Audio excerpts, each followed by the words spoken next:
اللہ اکبر۔ میں سیدہ آمنہ کے مزار پہ جب پہلی دفعہ حاضر ہوا، سحری کا وقت تھا، اور جب ہم بالکل پہاڑ کے اوپر تھے تو یقین جانو ایسا لگتا تھا کہ اللہ نے جنت کے 8 دروازے ہی کھول دیے ہوں۔ آج بھی جنت سے ٹھنڈی ہوائیں سیدہ آمنہ کو سلام کرنے آتی ہیں۔ میرے ساتھ کچھ دوست تھے، ہم واپس آنے لگے تو میں نے کہا یار آج ہم بھی جس طرح حضور ماں سے بچھڑے تھے اور پلٹ پلٹ کے ماں کی قبر کو دیکھا تھا، میں نے کہا حضور کی وہ بچپنے کی ادا آج ہم بھی یہاں سے اپناتے ہوئے رخصت چاہیں گے۔ یقین جانیے کہ جب ہم نے پہلی دفعہ پلٹ کے دیکھا تو بے اختیار آنکھوں میں آنسو تھے، اور ہچکیاں سسکیاں مقام بدر تک ہماری تھمنے کا نام ہی نہیں لے رہی تھی۔ یاد آیا حضور کا بچپن کے ماں سے بچھڑتے ہوئے حضور کی کیا کیفیت اور کیا جذبات ہوں گے۔ 6 سال کی عمر میں ماں بچھڑی۔ ام ایمن کہتی میں حضور کو لے کے پہاڑ سے نیچے آ گئی، پلٹ کے دیکھا تو حضور میرے ساتھ نہیں تھے۔ فرماتی میں دوبارہ پھر پہاڑ پہ چڑھی تو میری آنکھیں کیا دیکھتی ہیں، حضور ماں کے سرانے کھڑے ہیں اور وہاں کھڑے ہو کر کہہ رہے تھے امی جی آپ تو جانتے ہو کہ میرا اس دنیا میں آپ کے سوا کوئی بھی نہیں ہے۔ ام ایمن کی جان نکل گئی، سینے سے لگا لیا۔ میرے نبی فرمایا کرتے تھے ام ایمن میری ماں کے بعد میری ماں لگتی ہے۔ آج ماں کی یاد آئی، مصلی پہ کھڑے ہیں اور صحابہ کو کلام کرتے ہوئے فرمایا کاش کہ آج میں محمد کی ماں زندہ ہوتی۔ فرمایا صحابہ میں تمہیں نماز عشاء پڑھا رہا ہوتا، سورۃ فاتحہ کی قرات بھی کر چکا ہوتا، میری ماں کو مجھ سے کوئی کام یاد آ جاتا، وہ مسجد نبوی کے دروازے پر آ کر کہتی ابنی محمد، بیٹے محمد میری بات سنو۔ میرے نبی فرماتے میں نماز توڑ کے پہلے ماں کی بات کو سنتا۔ میرے نبی نے آ کے ماں کی قدریں بحال کی۔ فرمایا جنت تمہاری ماں کے قدموں تلے ہے۔ فرمایا اللہ کی رضا والدین کی رضا میں، اللہ کی ناراضگی والدین کی ناراضگی میں۔ جس نے ماں باپ کو جوان و راضی کیا اس نے اللہ کو راضی کیا، اور جس نے ماں باپ کو دکھ دیے، دھکے دیے، ناراض کیا ماں باپ کو، اس نے اپنے رب کو ناراض کیا۔ ہم تو کہتے ہیں اکثر نشان لگاؤ اس بیٹے پہ جو فرما بردار ہے، اور اس بیٹے پہ بھی نشان لگانا آپ کبھی بھی نہ بھولیے گا جو نالائق ہے، نافرمان ہے۔ دنیا میں رزلٹ دیکھو گے، فرما بردار بیٹا جیے گا شان سے، مرے گا ایمان سے، اور جو نالائق ہوگا، نافرمان ہوگا، خدمت سے جی چرانے والا ہوگا، دنیا میں بھی ذلیل ہوگا، اور جب داور محشر جو قیامت کا منصف ہے اس کے سامنے جائے گا تو سر پر عزت کی دستار نہیں ہوگی، ذلت و رسوائی کا سامنا کرنا پڑے گا۔ معروف واقعہ آپ نے علماء سے کئی بار سنا ہے۔ موسیٰ علیہ السلام ایک دن اللہ سے کہتے ہیں یا اللہ جنت میں میرا ہمسایہ کون ہوگا؟ فرمایا فلاں کسائی۔ اس کا عمل ڈھونڈنے کے لیے دکان پہ آئے، اپنے بارے میں خبر نہیں دی میں اللہ کا نبی موسیٰ علیہ السلام ہوں، مہمان بن کے اس کے گھر تک آئے۔ جب گھر میں داخل ہوئے تو موسیٰ علیہ السلام فرماتے میں نے کیا دیکھا؟ اس نے سب سے پہلا کام یہ کیا، لکڑیاں جمع کی، آگ جلائی، اس پہ ہنڈیاں رکھی، اپنے ہاتھوں سے کھانا بنایا۔ کھانا تیار ہوا تو چارپائی پہ ایک نحیف سی بڑھیا تھی، اٹھایا اور نوالے توڑ توڑ کے اس کے منہ میں رکھے۔ کھانا کھا لیا اس ماں نے تو بڑبڑانے لگی۔ موسیٰ علیہ السلام فرماتے یہ کون ہے؟ کہا یہ ماں جی ہیں۔ فرمایا یہ کچھ کہہ رہی ہیں؟ زیر لب مسکرا کے کہا ماں کہتی اللہ جنت میں تمہیں موسیٰ علیہ السلام کا پڑوس عطا فرمائے۔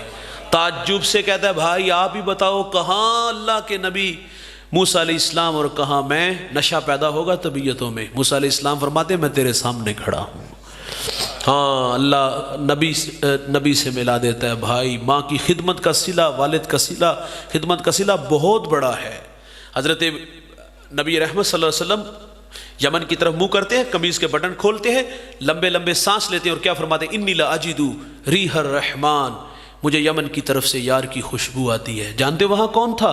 حضرت اویس کرنی رضی اللہ تعالیٰ عنہ۔ یار ساری زندگی حضور سے ملاقات نہیں کر سکے، شرف صحابیہ سے ممتاز نہیں ہو سکے، لیکن انہوں نے خیر التابعین کا لقب پایا۔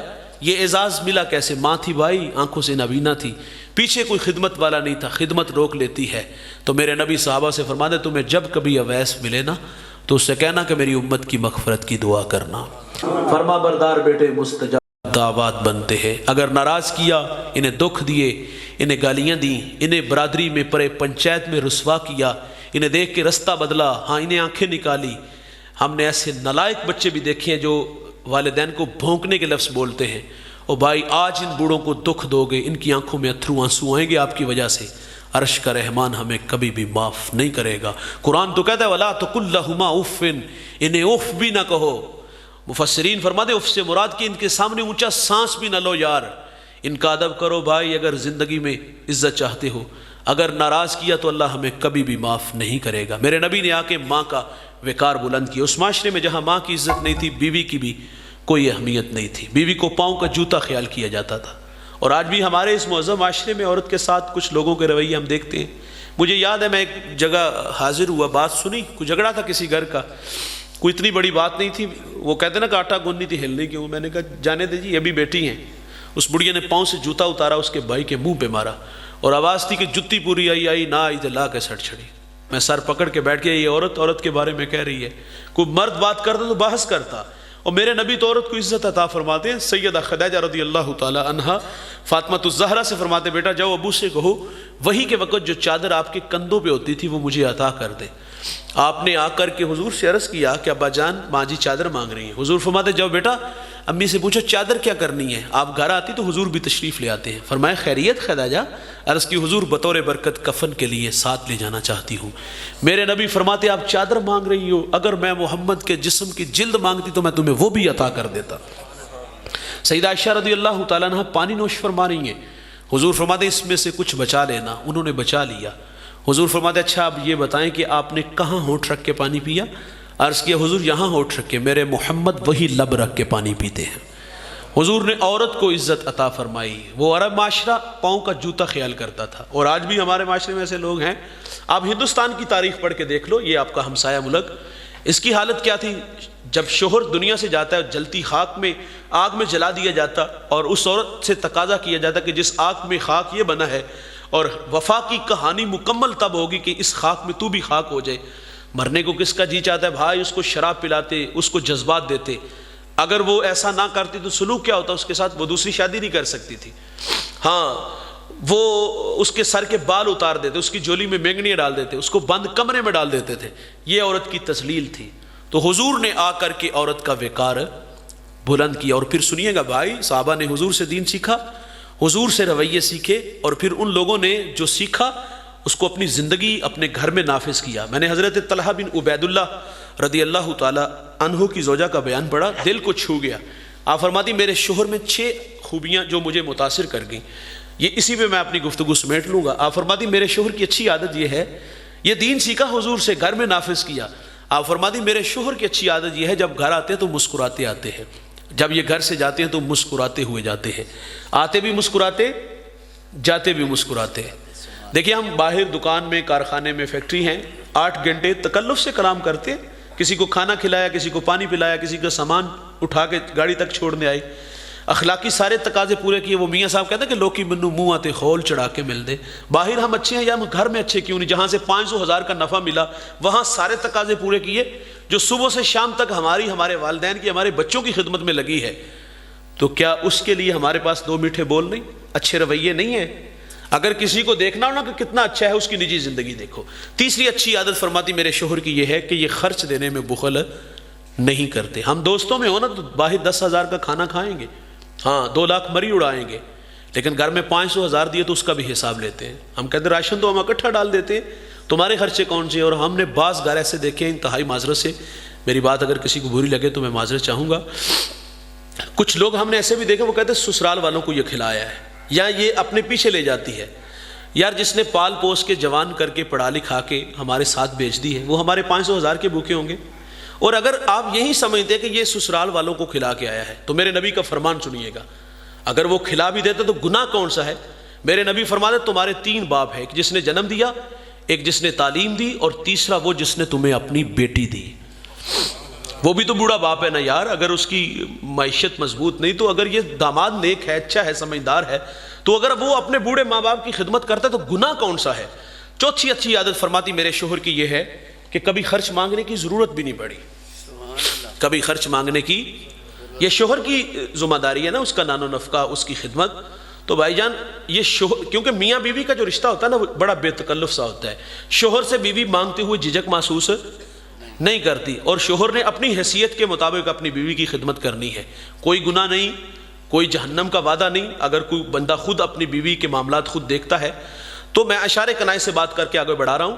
تو 5ویں اچھی عادت آپ فرماتی میرے شوہر کی یہ ہے کہ میں ان کا کوئی کام کر دیتی ہوں تو یہ میرا شکریہ بھی ادا کرتے ہیں، شکریہ بھی ادا کرتے. بھائی جان 2 میٹھے بول بولنے سے کیا ہوتا ہے یار؟ کوئی حرج ہوتا ہے؟ ایک پیر صاحب مرید کے گھر گئے، کھانا اچھا تھا، انہوں نے کہا اپنی بیوی کو ذرا بلاؤ، تو کہا بیٹا آپ نے کھانا اچھا بنایا، تو وہ رونے لگی. تو حضرت کہتے ہیں آپ نے تو مجھے شرمندہ ہی کر دیا، میں تو تعریف کر رہا ہوں. اس نے کہا مجھے آپ کی بات پہ رونا نہیں آیا، آپ کے مرید پہ رونا آیا ہے. میں جب سے اس کے نکاح میں آئی ہوں اس نے مجھے کبھی نہیں کہا تو نے کھانا بڑا اچھا بنایا ہے. یہ انسانی فطرت ہے دوست، وہ حوصلہ افزائی کا محتاج ہوتا ہے۔ میرے نبی گھر تشریف لائے، بڑی خوبصورت بات ہے، تو حضور نے اہل خانہ سے پوچھا گھر میں کچھ کھانے کو ہے؟ تو عرض کیا حضور روٹی اور سرکہ ہے، سالن نہیں ہے۔ فرمایا لے آؤ۔ حضور سرکے سے روٹی کھا کے کیا فرماتے؟ واہ واہ، سرکہ تو بڑا ہی اچھا سالن ہوتا ہے۔ ہمارے گھر میں 3 گھنٹے لگ کے کھانا بنتا ہے، کبھی کبھی ہوتا ہے بھائی کھانے میں کوئی نمک مرچ کا مسئلہ آتا ہے، تو رویے دیکھنے والے ہوتے ہیں، پہلے تو گھور کے دیکھتے ہیں، پھر گالی دیتے ہیں اور برتن اٹھا کے دیوار سے مارتے ہیں، تیری ماں نے تینوں کھانا بنانا نہیں سکھایا؟ معذرت سے بھائی، ہمیں کسی نے بولنا بھی نہیں سکھایا، یہ کوئی رویے ہیں؟ چھٹی عادت اور بہت بڑی عادت، اسی پہ گفتگو سمیٹ لیتا ہوں، اگر اس ایک بات پہ عمل کر لیا جائے طلاق کی ریشو کم ہو جائے۔ ہمارے پاس یقین جانیے اگر روزانہ کی بنیاد پر دارالفتاء میں طلاق پوچھنے والے کے طلاق کے مسائل پوچھنے والے لائنیں لگی ہوتی ہیں، مسائل پوچھنے نہیں آتے۔ مجھے 25 سال ہو گئے ثاقب صاحب کے پاس، میں نے 25 سالوں میں ایک شخص بھی ایسا نہیں دیکھا کہ جس نے طلاق دینے سے پہلے آ کے طلاق کے مسائل پوچھے ہوں۔ طلاق دے کے بعد میں طلاق کا حل پوچھنے آتے ہیں، اب اس کا حل کیا ہے؟ ایک سانس میں 10 دفعہ کہہ دیا، 3 دفعہ کہہ دیا، تو بعد میں حل نکالنے آتے ہیں۔ ہم اتنے غسیلے ہیں، وہ کون سی بات ہے؟ سنیے گا، آپ فرماتی اگر میرے شوہر مجھ سے ناراض ہو جائے، کسی بات پہ تکرار ہو جائے، تو آپ فرماتی یہ مجھے بہت جلد معاف کر دیتے ہیں۔ ہم کیا کہتے ہیں؟ ہم کہتے ہیں 6 مہینے لگوائی دی، عقل ٹکانے آئے۔ معذرت سے بھائی، یہ 6 ماہ کو ہماری بہن بیٹی کو لگوائے تو ہمیں کیسا لگے؟ میرے نبی فرماتے تمہیں عورت کی کچھ باتیں اچھی نہیں لگتی، کچھ اچھی ہیں، وہ دیکھ کے درگزر کر دیا کرو۔ میں نے ایک بزرگ کو پڑھا، آپ کی بیوی اتنی چرب زبان تھی، اہل محلہ نے کہا مولوی صاحب جان کیوں نہیں چھڑا لیندے؟ آپ فرماتے اس میں ایک خوبی ہے۔ بھائی ایک خامی نہیں، ایک خوبی۔ کہا وہ کون سی؟ فرمایا میں 40 سال بھی کہیں چلا جاؤں تو یہ میرا انتظار کرے۔ لوگ تو ایک خوبی پہ زندگی گزار دیتے ہیں، اور ہمارا حال کیا؟ چھوٹی سی بات ہوئی، موبائل اٹھایا اور سسر اور ساس کو کال کی، اے میرے علی نہیں ہو گیا کہ لا کے لے جا۔ معذرت سے بھائی، ہم تو یہ کہہ کہ ساری رات خراٹے بھرتے رہے، لیکن ہمیں کیا خبر کہ یار ان بوڑھوں کی ساری رات مسلح پر کس طرح تڑپ تڑپ کے گزر گئی۔ تو حضور نے آ کر کے عورت کا وقار بلند کیا، غلاموں کو عزت عطا فرمائی، یتیماں کو عزت عطا فرمائی۔ حضور آتے ہیں تو ہر طرف بہار، انوار، کرم کی برکھا برستی ہے، رشتوں کی قدریں بحال ہوتی ہیں۔ اللہ مجھے آپ کو حضور کی لازوال محبت سے مالا مال فرمائے، جو کہا سنا اللہ ہم سب کو عمل کے جذبوں سے مالا مال فرمائے۔